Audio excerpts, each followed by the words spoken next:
అధికారంలో లేనప్పుడు జనసేన అధ్యక్షుల వారు పలికిన ప్రగల్భాలు, అధికారంలోకి వచ్చిన తర్వాత అదే జనసేన అధ్యక్షుల వారు డిప్యూటీ చీఫ్ మినిస్టర్ హోదాలో అత్యంత ఘోరమైన వైఫల్యం. తను మంత్రిత్వ శాఖకు సంబంధించి వైఫల్యమే అని కాదు, రాష్ట్ర ప్రభుత్వంలో సంవత్సరం నుంచి జరుగుతున్నటువంటి చాలా విషయాల మీద తన మౌనం, తన స్పందన అత్యంత పేలవం అన్నాము అంటే ఆ పేలవం అనే పదం కూడా చిన్నబుచ్చుకుంటుందేమో. తాను పలికిన ప్రగల్భాలు ఎక్కడ జనసేన అధ్యక్షుడిగా, డిప్యూటీ చీఫ్ మినిస్టర్గా ఆయన తీసుకుంటున్న రెస్పాన్సిబిలిటీస్ ఏంటి? కోర్స్ తను నిలకడలేని తత్వాన్ని, కమిట్మెంట్ లేని తత్వాన్ని, ఒక అంశం మీద స్టెబిలిటీ లేని తత్వాన్ని వ్యతిరేకించే వాళ్ళకు తన గురించి అంతా తెలుసు. కనీసం తనను అభిమానించే 5-6% ఎవరైనా ఉంటే వాళ్ళకు కూడా చాలా కనువిప్పు కలుగుతూ ఉంది. అండ్ ఒక రాష్ట్రం కథే పక్కన పెట్టండి, ఒక పిఠాపురంలో రీసౌండ్ ఇస్తున్నటువంటి ఇసుక అక్రమాల చుట్టూ, మట్టి తవ్వకాల చుట్టూ, వాటి చుట్టూ గొడవలు, వాటి చుట్టూ దాడులు చేసుకోవడాలు, తాను ప్రాతినిధ్యం వహిస్తున్నటువంటి నియోజకవర్గంలోనే తన పార్టీ అత్యంత దారుణంగా అక్రమాలకు పాల్పడుతూ ఉంది. టీడీపీ జనసేన కొట్టుకుంటున్నారు, జనసేన కొట్టుకుంటూ ఉన్నారు. తన నియోజకవర్గంలోనే మట్టి ఇసుక తవ్వకాలను, అక్రమాలను అడ్డుకోలేనటువంటి ఈ వ్యక్తి రాష్ట్ర వ్యాప్తంగా కూడా ఇంతకుముందు చేసిన విమర్శలు అవి తలచుకొని సొంత పార్టీ వాళ్ళే నవ్వుకుంటూ ఉన్నారు. ముమ్మడికి నిజం.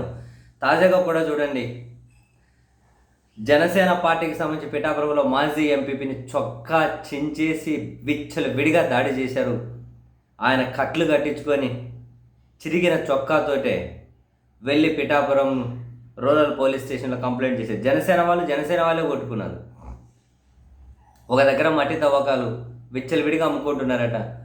చెడ్డ పేరు వస్తుంది, ఏంటి ఇదంతా అని చెప్పి ప్రశ్నించడానికి నేను మోయానంటున్నారు. ఆయన చొక్కా చించేసి కొట్టారు.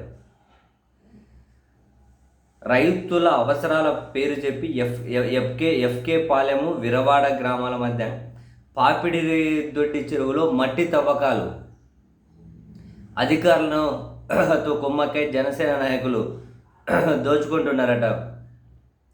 ఆ చెరువులోని మట్టిని మండలంలోని పలు ఇటుక బట్టీలకు అమ్ముతున్నారట.